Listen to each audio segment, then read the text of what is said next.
Alright, so I just talked to an Officer Barlow here in Bristol. Um, there's a big difference between the way he treated me and the way that a lot of officers treated me. Um,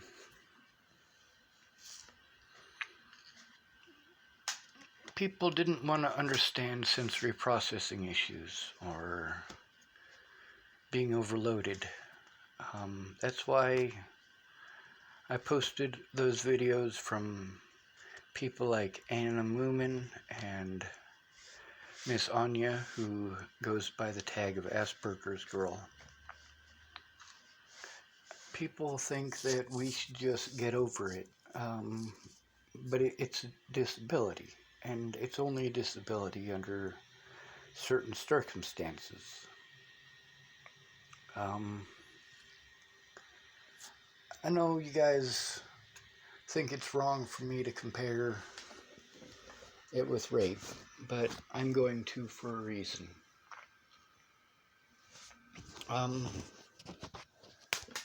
Somebody might be fine and dandy all the time, you know, they might be positive, they might be outgoing, they might be wonderful to be around. They might help to bring positivity to other people's lives. A lot of people who threw me away, I can go through and show you hundreds of them. I was their positivity for years and years, including Miss Natalie, apparently.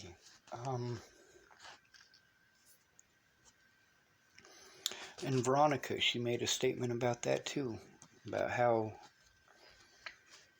when she was having a problem, I was the person she'd come to, you know. I mean, it was because I was positive. I wasn't suffering from a bunch of BS. But then when somebody's raped, you know, they might be hysterical. They might come across as completely crazy. Well, they've been through a very traumatic experience. The police, the way they treat somebody who's been raped and is hysterical like that, you know, they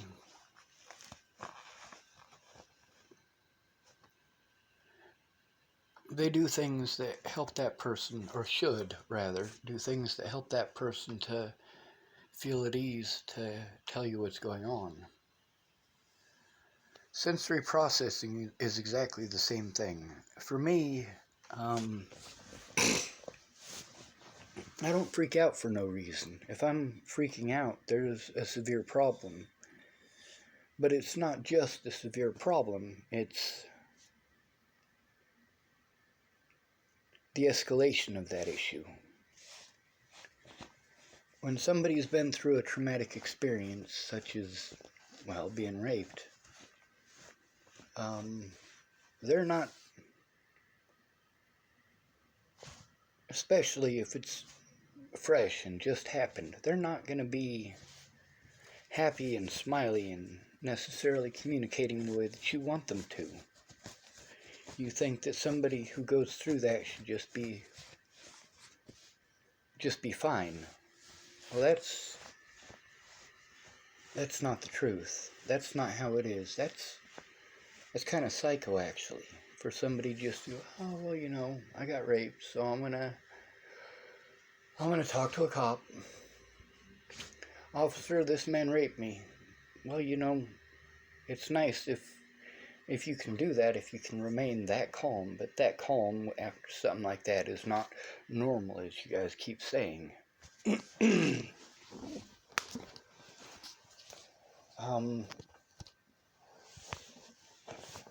It's obvious if you look through all of the evidence that I was trying to get an honest day in court. I mean, I'd tried to speak to Natalie about what was going on, about what people were doing to me. I'd tried to let her know on more than one occasion before she died. I'd tried to let Alicia and Maddie know on multiple occasions before she died. I tried to let her mother know. I tried to let the police know. I tried to let my friends know, and they just kept talking over me. When somebody has gone through something messed up like that, you need to listen to them. I didn't get listened to. I got grilled. I got treated like I was the scum of the earth for needing help, for being hysterical over the things that I was going through. I mean, those rumors got out of hand real quick, and I was being physically abused. Now, when somebody's got sensory overload, and you don't have to be autistic to have this, you could just simply go through a traumatic experience. If you have PTSD, you might have sensory processing issues. Snapping at someone who's having that issue, who's trying to confide in you, is definitely the wrong thing to do. But oftentimes, especially when you're a male, people tend to do this. Or they tend to tell you you just need to man up. Tell a rape victim that, see how they respond. It's not, oh, okay, it's fine, no biggie. Yeah, it's not like that. And it's not gonna be like that. Matter of fact, if someone is fine and dandy after a situation like that, well, chances are pretty good that they're bullshitting you. They weren't raped, they weren't abused. For me, having those sensory issues and being hysterical at points, especially to the point that I was suicidal, I mean, I've known 2 people who committed suicide after being raped because people treated them badly. People treated them very badly because they tried to come forward and they were hysterical, and the person they were trying to come forward about was well liked, and people didn't believe them, and they were ostracized and treated like trash. For me, I was trying to get an honest day in court with Natalie. I went to the police because I was trying to get an honest day in court, but I needed help with that. I needed somebody who understood, and that needed to be an autism advocate, somebody who specifically specializes in sensory overload and sensory processing issues. I just got done talking to Officer Barlow for about an hour. I was also able to get a hold of a mental health place that's gonna set up an appointment on Monday because they don't have the ability to set it up otherwise. They can't do it during the weekends, and it was an emergency number I had to call. But my goal with Natalie was to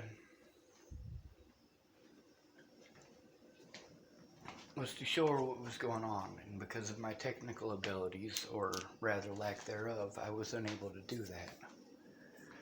I needed help.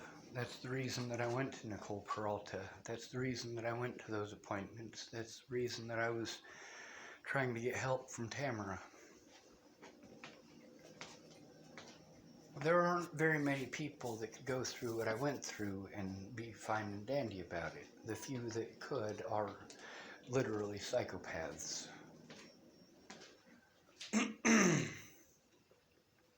I mean, to have no emotions about going through something like that, having no emotions about being separated from your friends and family, having no emotions about being assaulted and threatened, being accused of things you didn't do by people who weren't there. Meanwhile, the person who was there isn't willing to come forward and tell the truth because they're hiding something, or because they don't believe you, or whatever the reason is.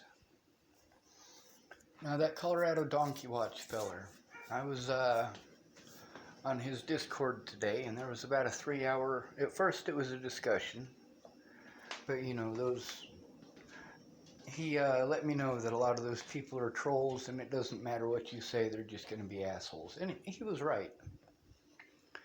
But there was one of the guys on there who wanted to be helpful. He wasn't understanding that the things that he kept suggesting I'd already done.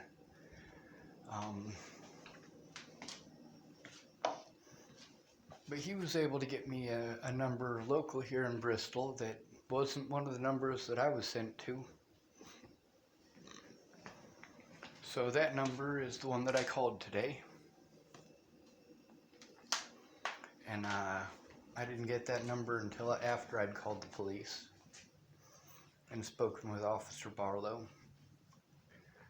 But the thing is, I needed to push for an honest day in court so that I could show Natalie what it is that I was going through. I couldn't, though, because I couldn't take screenshots. I couldn't do any of that. And at that point, with Miss Natalie threatening me, I needed to get a lawyer. I needed to get my mental health folks to actually do something. But they didn't. They didn't even try. Now, between when I was handed the paperwork about Natalie and when she ended up dead, I'd talked to Jeff just once, Jeff Ritter. And he went on vacation, and I didn't have a lawyer, and I didn't even know I had a court date. I just assumed that protection order was permanent, and that pissed me off because I needed Natalie to call off the dogs. I mean, I was having meltdowns all the time by that point. By December of last year, I'd tried to get people to listen, but they just wouldn't. They kept talking over me and talking over me and talking over me, and that's why I needed an autism advocate, which I fought hard for that. When somebody's been through an extreme situation like that, you don't do what my dad does. What does my dad do? You just need to man up, stop being a pussy, but he does it in this voice. You need to do. Like, seriously. He does this with his hand, and like right in your face. We're not talking about he's standing 8 foot back doing this from across the room. Like, every time he does this, he's about to chop you in the face. You know? It's very intimidating, and he needs to stop. He needs to realize that I'm a human being, and he needs to shut the fuck up and listen. But he's always right, and I'm always wrong. That's how it is in his mind. He believes that him being abusive is going to eventually make me not be like this. No, his abuse makes it worse. Much like when I go to the police and they're ignoring what it is that I'm telling them. Ignoring somebody who is having this issue is the wrong thing to do. When somebody comes up and tells you about abuse, whether it's rape or otherwise, you know, they may not feel comfortable opening up right away because so many people treat you in a particular way. When you try to come forward, you eventually get too afraid to speak. And you need someone who's actually going to listen instead of telling you need to man up. Natalie would still be alive today if I'd have been able to meet her in court and speak with her. See, when I went to her house in Virginia, I mean, this is just 3 days after my birthday. And on my birthday, it was supposed to be just me and Natalie, and it was going to be one-on-one. And that makes it easier, because then it's not two people talking over you. It's not people just telling you pretty things. Because, see, Natalie understood. Natalie was a very good listener, same as me. But her family wouldn't allow it. Their opinions wouldn't allow it. My ultimate goal was to sit down with Natalie, get her to understand that I had no intention of hurting her, which she already knew, and get her to understand that people were harming me over things that I didn't do. But I wasn't able to express that in the short amount of time that she was busy being an asshole to me for asking for her help. It didn't even occur to her that I needed help. And she kept on telling me, you need help, you need help. No, that's condescending at that point. No, Natalie, these people are harming me because they think that I stalked you and raped you and ultimately at the end murdered you. Now with her family, obviously I tried as hard as I could to get an honest court date, to collect evidence and actually get a court date with these people. But there was a bunch of people like Kara Johnson and Karamia and people like that, and all of these people like Dalton Crawford and Justin Ward and all these other people, and Tim Beeson being assholes, threatening me. And I got all these people sending me pictures of screenshots of these people threatening my life. And a lot of dummy accounts that people set up. And I go through and I try to find a lot of the threats that were there before. And I get to about the right time for them threats. There's still a lot of threats I'm sure I haven't gone through, because there's a lot of messages of people that I wasn't connected to on Facebook that were being assholes. But the point is that the things that happened to me and the things that happened to Natalie never should have happened.